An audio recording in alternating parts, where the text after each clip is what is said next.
नागिन 1976 हिंदी ट्रिविया। साल 1976 में रिलीज हुई नागिन कई मायनों में हिंदी सिनेमा जगत की माइलस्टोन मूवी है। इच्छाधारी नाग नागिन के कॉन्सेप्ट पर बनने वाली ये पहली मल्टीस्टारर फिल्मों में से एक थी जिसने इतनी बड़ी सफलता हासिल की थी। फिल्म के डायरेक्टर थे राजकुमार कोहली और इसमें सुनील दत्त, फिरोज खान, जितेंद्र, संजय खान, रेखा, मुमताज, कबीर बेदी, विनोद मेहरा, रीना रॉय, अनिल धवन, योगिता बाली, प्रेमा नारायण, रंजीत, प्रेमनाथ, अरुणा ईरानी, जगदीप, टुन, सुलोचना लाटकर और अनिता गुहा जैसे सितारे थे।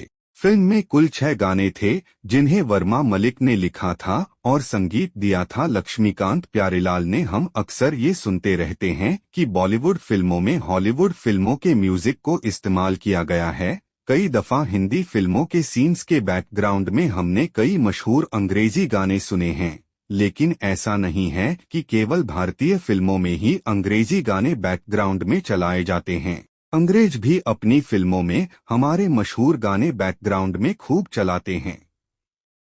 ऐसी ही एक फिल्म है साल 2004 में आई eternal sunshine of the spotless mind, जिसमें नागिन फिल्म के टाइटल ट्रैक तेरे संग प्यार में हमें सुनाई देता है। इस फिल्म में तो और भी कई सारे हिंदी सॉन्ग्स का इस्तेमाल किया गया है। इस हॉलीवुड फिल्म में जिम कैरी और केट विंसलेट मुख्य भूमिकाओं में हैं।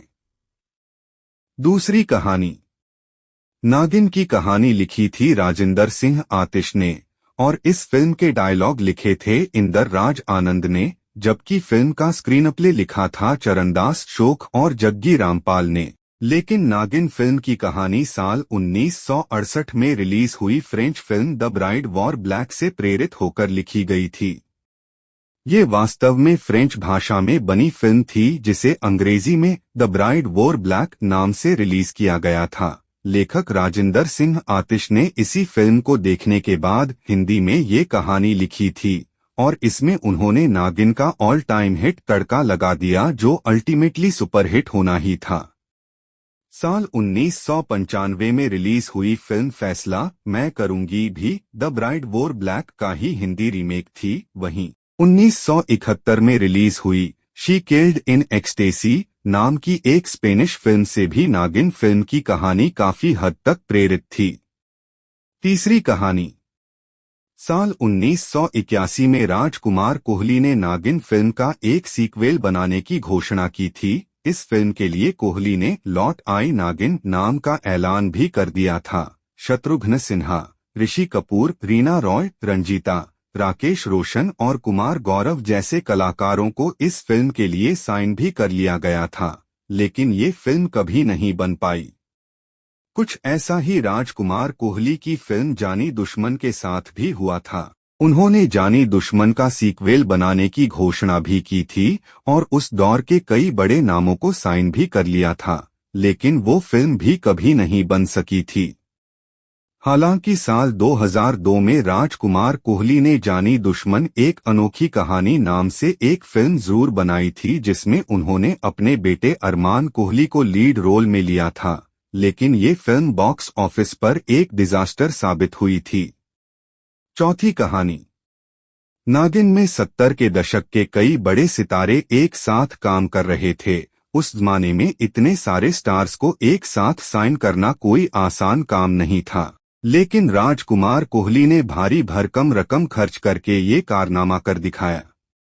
नागिन जबरदस्त हिट साबित हुई। इसके बाद कुछ ऐसा ही कारनामा राजकुमार कोहली ने साल 1979 में भी किया था, जब अपनी फिल्म जानी दुश्मन में उन्होंने ढेर सारे स्टार्स को कास्ट किया था और जानी दुश्मन भी सुपरहिट रही थी। पांचवी कहानी। नागिन रीना रॉय की पहली मेजर हिट फिल्म है। यूं तो रीना रॉय का करियर साल 1972 में आई जरूरत फिल्म से शुरू हो गया था। नागिन से पहले रीना रॉय उमर कैद 1975, वरदान 1975, गूंज 1974, मदहोश 1974, जंगल में मंगल 1972, जैसे को तैसा 1973, ज़मी 1975 और बारूद 1976 जैसी लगभग 15 फिल्मों में काम कर चुकी थी। लेकिन नागिन जैसी कामयाबी उन्हें पहले नहीं मिल पाई थी और ये फिल्म रीना रॉय के करियर के लिए टर्निंग पॉइंट भी साबित हुई थी।